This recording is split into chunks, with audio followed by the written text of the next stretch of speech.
लाल महालातून हटवण्यात आलेल्या दादोजी कोंडदेव पुतळ्याच्या दुरावस्थेवरून महापालिकेत युतीच्या नगरसेवकांनी गदारोळ केला।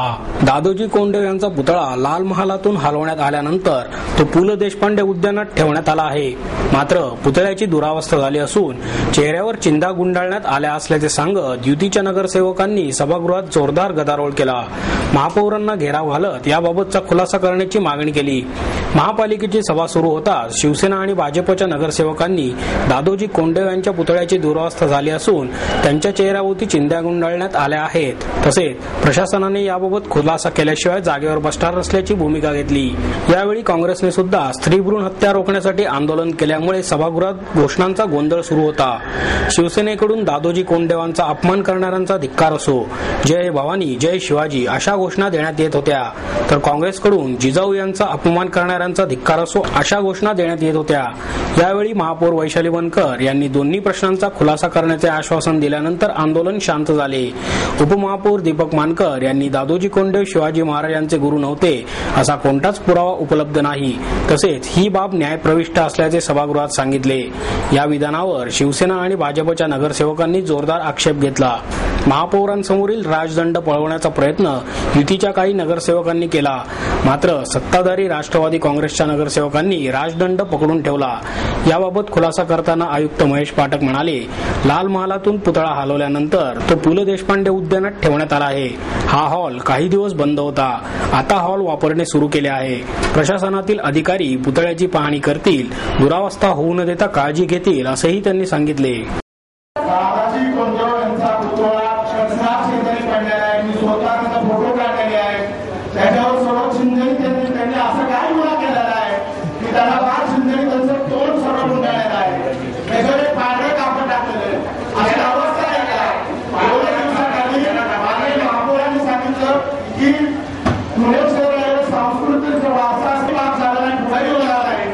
पण ज्या छत्रपती शिवाजी महाराजांचे गुरु आहे दादाजी कोंडदेव, त्या गुरुची अशी अवस्था आहे।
भारतीय प्रशासन सेवेतील अधिकाऱ्यांना देण्यात येणाऱ्या पायाभूत प्रशिक्षणाच्या धर्तीवर स्टेट कॅडरच्या अधिकाऱ्यांनाही प्रशिक्षण देण्यात येईल, अशी माहिती मुख्यमंत्री पृथ्वीराज चव्हाण यांनी दिली.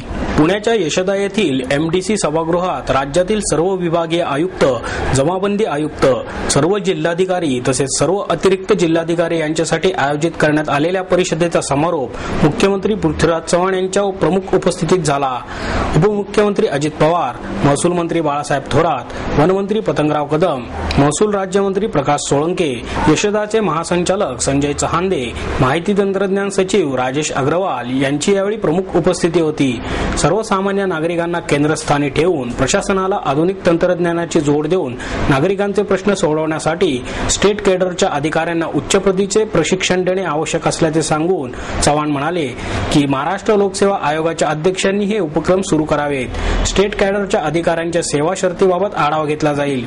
नव्याने निर्माण झालेल्या जिल्ह्यातील शासकीय इमारतींचे बांधकाम करणे, रिक्त पदे भरण्याबाबत महसूल विभागाने धडक कार्यक्रम हाती घ्यावा, असे सांगून मुख्यमंत्री म्हणाले, जलद आणि पारदर्शक पद्धतीने अकृषिक परवाना देणे, शासकीय जमिनीची डेटा बँक तयार करणे, जमिनीचे फेर सर्वेक्षणाबाबत पथदर्शी प्रकल्प राबवणे आदी उपक्रम सर्वत्र राबवले जातील. बदलत्या काळात महसूल प्रशासनाचे कामकाज अधिक गतिमान करण्यासाठी संगणकीकरण आणि अत्याधुनिक तंत्रज्ञानाचा वापर करणे ही काळाची गरज आहे. चालू वर्षात महसूल विभागाने संकल्पित केलेल्या राजस्व अभियानामध्ये ई-चावडी, ई-मोजणी, ऑनलाईन फेरफार या स्वरूपात साध्य होणार आहेत. ही आनंदाचीच बाब आहे. दुर्गम भागात चांगले अधिकारी जावेत यासाठी विशेष प्रयत्न केले जातील, असेही मुख्यमंत्र्यांनी यावेळी सांगितले. मेहता पब्लिशिंग हाऊसच्या वतीने व्यंकटेश माडगुळकर यांच्या 41 पुस्तकांचे प्रकाशन ज्येष्ठ साहित्यिक द मा मिरासदार यांच्या हस्ते करण्यात आले. यावेळी डॉक्टर राजन गवस, सुनील मेहता, प्रसाद कुलकर्णी उपस्थित होते.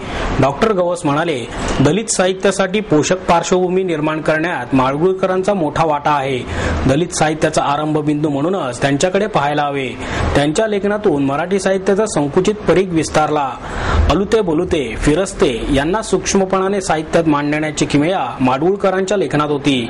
अस्सल मातीतून शोषून घेत त्यांनी या माणसांना शब्दातून मांडले. देवा सटवा सारख्या कथेतून त्यांनी दलित साहित्यासाठी पोषक वातावरण निर्माण केले, अशी टिप्पणीही डॉक्टर गवस यांनी केली. घरचे दारिद्र्य, अर्धवट शिक्षण, लहानपणचे दिशाहीन आयुष्य अशा प्रतिकूल परिस्थितीवर मात करून स्वतःला घडवण्याची किमया व्यंकटेशने साधली. त्याच्या लेखणीतून ग्रामीण जीवनाचे यथार्थ दर्शन घडले. त्यांचे साहित्य काळाच्या ओघात सदैव टिकून राहील, अशी अपेक्षा मिरासदार यांनी व्यक्त केली. रस्त्यावर मैलाचे दगड रंगवता रंगवता साहित्यात मैलाचा दगड ठरण्याची किमयाही त्याने साधली, अशी प्रशंसाही मिरासदार यांनी केली.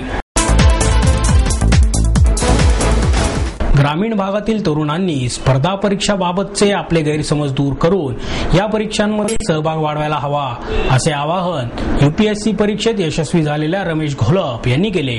रमेश घोलपने खडतर परिस्थितीत UPSC परीक्षेत नुकतेच यश संपादन केले.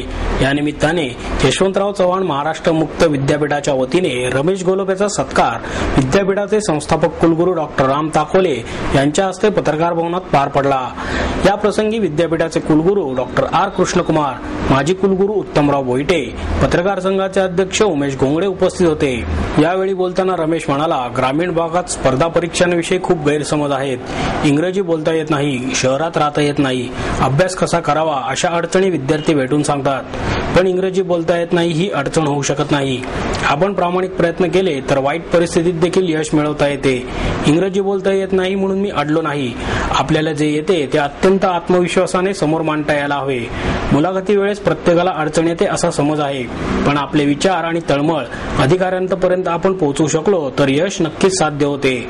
डॉक्टर राम ताकोले म्हणाले, मुक्त विद्यापीठातील शिक्षण चांगल्या दर्जाचे असते असे पूर्वी लोकांना पटवून द्यावे लागे. रमेशच्या यशाने मुक्त विद्यापीठाचे महत्त्व अधोरेखित केले आहे. विद्यार्थ्यांनी ज्ञानाचा उपयोग करून विकास साधायला हवा. आपल्यातला कमतरता काढून टाकणे आणि आपण कुठे आहोत याची चिकित्सा करणे हा शिक्षणाचाच एक भाग आहे. आगामी काळात सर्व घटकांना बरोबरीने घेऊन जाणाऱ्या विद्यापीठांची गरज असून सर्वच विद्यापीठांनी याचा विचार करायला हवा, असेही त्यांनी यावेळी नमूद केले.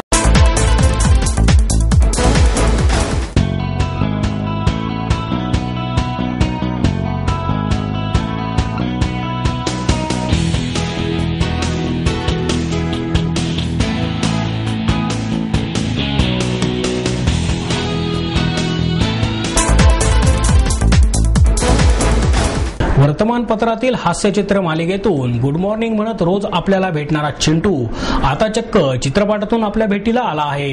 प्रभाकर वाडेकर आणि चारुहास पंडित यांच्या चिंटूला Indian magic eye motion pictures private लिमिटेडने आता मोठ्या पडद्यावर साकारले आहे. चिंटू या शहराबद्दल माहिती देण्याकरता पुणे शहरात आयोजित करण्यात आलेल्या पत्रकार परिषदेत चित्रपटाचे दिग्दर्शक श्रीरंग गोडबोले म्हणाले, चित्रपटात चिंटू हे मध्यवर्ती पात्र असेलच, पण त्याबरोबरच त्याच्या मित्रमैत्रिणींचा गोतावळाही आपल्याला या चित्रपटाद्वारे भेटणार आहे. हा चित्रपट दिनांक 18 मे रोजी राज्यभर प्रदर्शित झाला. हास्यचित्र मालिकेतील 3 चौकटीतील व्यक्तिरेखा जिवंत कलाकारांनी काम केलेल्या चित्रपटात म्हणजेच लाईव्ह ऍक्शन चित्रपटात सादर होणारा भारतीय चित्रपट सृष्टीतला हा पहिलाच चित्रपट असल्याचेही त्यांनी यावेळी नमूद केले. यावेळी चित्रपटातील चिंटूची भूमिका साकारणारा शुभंकर अत्रे, चिंटूच्या आईची भूमिका साकारणाऱ्या विभागरी देशपांडे आणि चिंटू या हास्य चित्र मालिकेचे जनक चारुहास पंडित आणि प्रभाकर वाडेकर आदी मान्यवर उपस्थित होते. पप्पू, मिनी, राजू, बगळ्या, नेहा आणि छोटासा सोनू या सगळ्यांची मिळून चिंटू वानरवेडे वॉरियर्स ही एक अजिंक्य गँग बनवतो. वानरवेडे वॉरियर्सच्या टीमला खूप प्रॅक्टिस करून क्रिकेट सामन्यामध्ये आपला प्रतिस्पर्धी संघ विंचू बायटर्सला हरवून वर्ल्ड कप जिंकायचा असतो. त्यासाठी ते सोसायटीतील मोकळ्या जागेत वानरवेडे स्टेडियम तयार करून त्यांची जोरदार प्रॅक्टिस सुरू करतात. मॅचचा दिवस उघडतो, पण एक नवे विघ्न त्यांच्यासमोर उभे टाकते. त्या विरोधात आवाज उठवताना या मुलांना कोणाची साथ लाभते, क्रिकेट खेळण्यासाठी त्यांना कसे स्टेडियम मिळते आणि हे सर्व करण्यासाठी चिंटू कशा प्रकारे शक्कल लढवतो ते या चित्रपटात बघायला मिळेल, असंही त्यांनी यावेळी सांगितले. शहरात अनेक ठिकाणी महापालिका वैद्यकीय अधिकाऱ्यांच्याच संगनमताने सोनोग्राफी केंद्रे चालत आहेत, असा आरोप काँग्रेसचे गटनेते अरविंद शिंदे यांनी केला. राज्य शासनाचे आदेश असतानाही महापालिकेच्या आरोग्य विभागाने स्त्रीभ्रूण हत्या प्रतिबंधक केंद्र बंद केले आहे. त्यामुळे शहरात गर्भपात होण्याचे प्रमाण वाढले आहे. त्यामुळेच प्रशासनाचा धिक्कार करणाऱ्या घोषणा देत ज्येष्ठ नगरसेविका कमल व्यवहारे यांच्या नेतृत्वाखाली काँग्रेस नगरसेविकांनी आंदोलन केले. त्यावेळी अरविंद देशपांडे म्हणाले, काही आरोग्य अधिकाऱ्यांचे नातेवाईक सोनोग्राफी केंद्रे चालवत आहेत. त्यामुळे अधिकाऱ्यांच्या संगनमताने हा गैरप्रकार सुरू आहे. त्यामुळे स्वतंत्र सेल बंद करून कारवाईस टाळाटाळ केली जात आहे. काही अधिकाऱ्यांची या प्रकरणामुळे प्रशिक्षित असूनही घनकचरा विभागात बदली केली आहे, असा आरोपही शिंदे यांनी केला. भाजप, शिवसेना आणि महाराष्ट्र नवनिर्माण सेनेच्या नगरसेवकांनी संबंधित अधिकाऱ्यांची नावे जाहीर करण्याची मागणी केली. अखेर महापौर वैशाली बनकर यांनी शिंदे यांना भूमिका स्पष्ट करण्यास सांगितले. त्यावेळी वैद्यकीय अधिकारी डॉक्टर घाटगे यांच्या पतिराजांच्या सोनोग्राफी केंद्रावर कारवाई करून गुन्हा दाखल केल्याचे शिंदे यांनी सांगितले. त्यावर सर्वच नगरसेवकांनी आणखी अधिकाऱ्यांची आणि नातेवाईकांची नावे जाहीर करण्याची मागणी प्रशासनाकडे केली. त्यावर महापालिका आयुक्त पाठक म्हणाले, केवळ एकाच अधिकाऱ्यांच्या नातेवाईकांवर कारवाई केली. अर्जात चुका केल्याप्रकरणी गुन्हा दाखल केला आहे. ही बाब न्यायप्रविष्ट असून अद्याप गुन्हा सिद्ध झालेला नाही. त्यामुळे संबंधित अधिकाऱ्यांवर कारवाईचा प्रश्न येत नाही. अनेकदा पती अथवा पत्नीचा एकच व्यवसाय असतो, म्हणून कारवाई करणे योग्य ठरणार नाही. तसेच राज्य शासनाचे आदेशही महापालिकेने धुडकावलेले नाहीत. स्त्रीभ्रूण हत्या प्रतिबंध केंद्र बंद करण्यात आलेले नाहीत. 4 अधिकाऱ्यांचा एक सेल करण्याऐवजी 4 झोनची प्रत्येकी एका अधिकाऱ्यावर जबाबदारी टाकण्यात आली आहे, असेही ते म्हणाले. शुक्रवार पेठेतील कुंटणखान्यात एका वाड्याला लागलेल्या भीषण आगीत मोठ्या प्रमाणावर नुकसान झाले. सुमारे 11:15 वाजता ही आग लागली. स्थानिक नगरसेवक आणि नागरिकांच्या मदतीने प्रथम ही आग आटोक्यात आणण्याचा प्रयत्न झाला. अग्निशामक दलाच्या मदतीने 3 टँकर तसेच 2 फायर ब्रिगेडच्या गाड्या आणि 35 कर्मचाऱ्यांच्या सहाय्याने 20 ते 25 मिनिटात ही आग आटोक्यात आणली. शुक्रवार पेठ पोलीस चौकीजवळील या 2 मजली वाड्यातील सर्वात वरच्या मजल्याला ही भीषण आग लागली होती. त्या मजल्यावरील सर्व सामान जळून खाक झाले. तसेच खालील 2ही मजल्यावरील सामान त्याचप्रमाणे नागरिकांना हलवण्यात यश आले. नंतर ही इमारत बांधकाम विभागाच्या वतीने पाडण्यात आली. याबाबत अधिक माहिती देताना प्रभारी स्टेशन ऑफिसर प्रकाश गोरे म्हणाले, परभणीमध्ये पहिल्यांदाच महापालिका स्थापन झाली असून पुणे महापालिकेचा कारभार पाहण्यासाठी परभणीचे महापौर आणि उपमहापौर त्याचप्रमाणे नगरसेवक उपस्थित होते. यावेळी दादोजी कोंडेव आणि स्त्रीभ्रूण हत्या याविषयी सभा सुरू होताच आंदोलने सुरू झाली. नगरसेवकांनी महापौरांना घेराव घातला. याचा चांगला अनुभव परभणीच्या लोकप्रतिनिधींना मिळाला. पुणे महापालिकेच्या वतीने परभणीचे महापौर आणि उपमहापौर यांचा यावेळी महापौर वैशाली बनकर आणि उपमहापौर दीपक मानकर यांच्या हस्ते सत्कार करण्यात आला.